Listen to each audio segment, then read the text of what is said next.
আল্লাহ গুনার শাস্তি আখিরাতে দেন, কিছু কিছু গুনার শাস্তি দুনিয়াতেও দেন, আখিরাতেও দেন। যে সকল গুনার জন্য আল্লাহ দ্রুত দুনিয়াতে শাস্তি দেন এবং আখিরাতেও শাস্তি দেন, তার অন্যতম হলো দুটো। একটা হলো মানুষের উপর জুলুম করা, অন্যায় করা, মানুষের ক্ষতি করা, হক নষ্ট করা। আর একটা হলো পিতামাতা এবং পিতামাতার মাধ্যমে পাওয়া রক্ত সম্পর্কের আত্মীয়দের সাথে সম্পর্ক ছিন্ন করা। যদি কেউ পিতামাতার হক নষ্ট করে, আত্মীয়দের আত্মীয়তার সম্পর্ক ছিন্ন করে, তাদের হক নষ্ট করে, তাদের সাথে সম্পর্ক একেবারেই নষ্ট করে, অথবা কারোর জুলুম করে, তার উপরে জুলুম করে, তাহলে এই জুলুম এবং সম্পর্ক নষ্টের, হক নষ্টের জন্য আল্লাহ দুনিয়াতে দ্রুত গজব দেবেন আর আখিরাতের শাস্তি জমা থাকবে। এ ব্যাপারে আমার একটা নিজের বাস্তব অভিজ্ঞতা আছে। আমার একজন প্রাইমারি স্কুলে উস্তাদ ছিলেন, খুব ভালো মানুষ।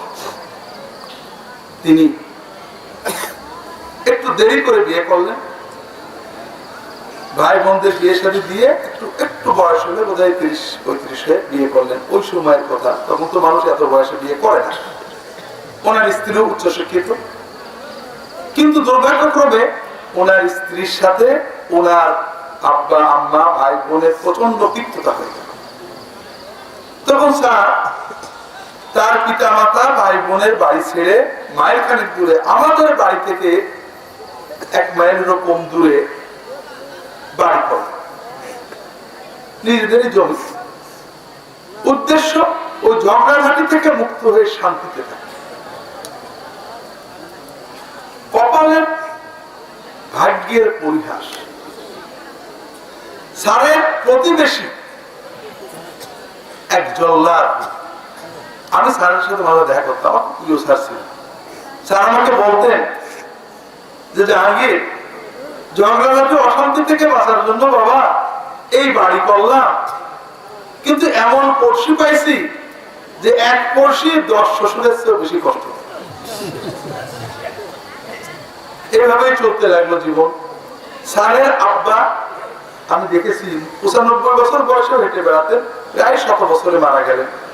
তা আমার ধারণা ছিল স্যার ওরকম মায়ু পাবেন। স্যার রিটায়ার করলেন, রিটায়ার করার বোধহয় 5-7 বছর পরে, কত হবে 70 হয়নি স্যারের বয়স। স্যার ডায়াবেটিস ছিল, হঠাৎ কিডনি দুটো নষ্ট হয়ে গেল। আপনারা জানেন কিডনি নষ্ট হওয়া যে কত কষ্টের জিনিস, বিশেষ করে গরিবের জন্য।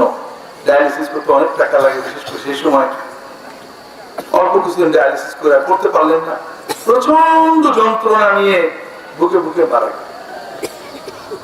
স্যারের 3 মেয়ে 1 ছেলে। ছেলেটা বাড়ির পাশে খালের ভিতরে, যে খালে আজীবন গোসল করে সেই খালে গোসল করতে যেয়ে ডুবে মরে।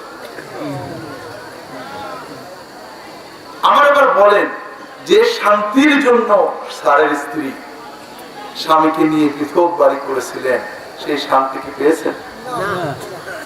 শান্তি কি আমাদের পরিকল্পনায় হয় না আল্লাহর পরিকল্পনায়? আমি আপনাদের সাবধান করি, মহিলাদেরও সাবধান করি, খুব ভালো করে বুঝুন। আল্লাহর কাছে অন্যায় করবেন, যত অন্যায় করেন আল্লাহ মাফ করে চাইলে মাফ করেন, কিন্তু মানুষের সাথে অন্যায় মাফ বড় কঠিন। শাশুড়ির সাথে স্ত্রী ঝগড়া করবে, এটা সাধারণ অপরাধ, এটা হতেই পারে। শাশুড়ি স্ত্রীর মা না। কিন্তু আপনি আপনার শাশুড়ির সাথে ঝগড়া করেছেন, ননদের সাথে ঝগড়া হয়েছে, তিক্ততা হয়েছে, আপনি দুটো কথা বলেছেন, তারা দুটো কথা বলেছে, হতে পারে। সুযোগ থাকলে ক্ষমা চান, নাইলে না চান, এটা একটা অ্যাফোর্ডেবল গুনাহ, এটা আমরা করে ফেলি। এটা যেন অনেক গুনাহ হবে, কিন্তু গজব আসবে এরকম নয়। কিন্তু আপনার এই মনের ব্যথা ক্ষোভ যদি আপনি আপনার স্বামীর কাছে প্রকাশ করে স্বামীকে তার পিতামাতা ভাই বোনের অধিকার নষ্ট করতে উদ্বুদ্ধ করেন, তাহলে আপনার স্বামীর সন্তানের আয়ু কমবে, বরকত নষ্ট হবে, আপনি ঠেকাতে পারবেন না। আর যদি আপনি নিজের মনের ব্যথা নিজে রেখে স্বামীকে কল্যাণে উদ্বুদ্ধ করেন, মেয়েটা টাকা পেয়েছো, বোনাস পেয়েছো, আব্বা আম্মাকে কিছু দাও, তোমার বোনের মেয়েটা অসুস্থ, দেখতে যাও, তুমি ওই কাজটা করো।